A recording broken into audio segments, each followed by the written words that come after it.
Business and D.C. government over the city's new vaccine card entry mandate took a dramatic turn. The city moved to suspend the Big Board's liquor license, effectively shutting it down. Chief investigative reporter Eric Flack has been all over this story for us this week. And Flack, your investigation found a number of local businesses not enforcing the new vaccine card mandate, but none as brazenly or repeatedly as this place, right? Yeah, Charla, it's hard to imagine this is any sort of a mistake, and the city is not wasting a lot of time drawing a line in the sand with its new vaccine card mandate, which requires bars, restaurants, gyms, and movie theaters to require proof of vaccination for customers to remain inside. The district now sending the message: if you refuse to enforce that new vaccine card mandate at your business, you won't be in business. DC's Alcoholic Beverage Control Board is asking the AG's office to suspend the liquor license of the Big Board on H Street after an inspector found violations to the city's indoor mask mandate and vaccine card entry requirement during 4 separate inspections over 6 days in January. During one of the inspections, Big Board owner-manager Eric Flannery allegedly telling his customers he, referring to the inspector, is here to violate me for not following the mayor's order, according to the inspection report obtained by WUSA 9. We asked Flannery why the bar was refusing to check customers' vaccination status, but he wouldn't comment. In addressing the controversy on its Twitter page, the Big Board thanked its supporters and wrote, "All are welcome."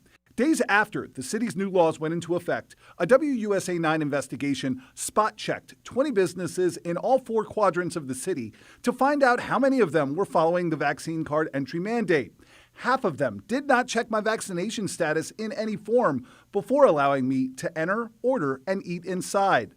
But none have been more openly defiant of the law than the Big Board, which, despite warnings and 2 separate $1,000 fines, were still not checking the vaccination cards of customers as of Tuesday night when we were back out there.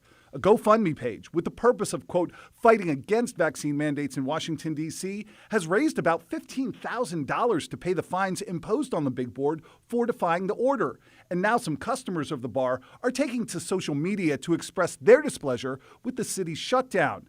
"This is infuriating," one person tweeted. "Can't even count on your freedom in the most patriotic city in the country."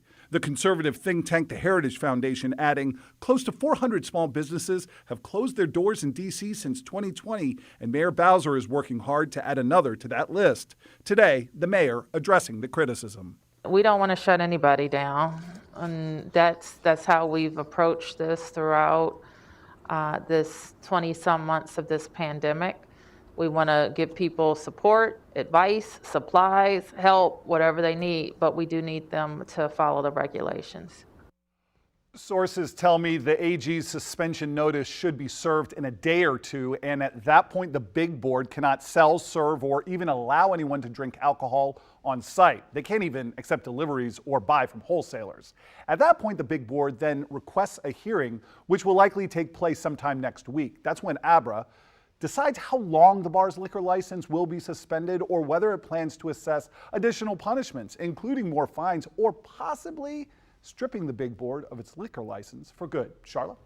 Now, is this the only bar that's been caught violating the city's new vaccine card mandate? Not the only one. We talked about probably the most brazen one, but since the vaccine card entry mandate went into effect, that happened January 15th, the Alcohol Beverage Regulation Administration has issued warnings to at least 6 different bars or restaurants for not checking vaccination verification. Nothing we know of has gotten to this point so far, though, Charla. And D.C. certainly sending a message. All right, thanks so much, Flack.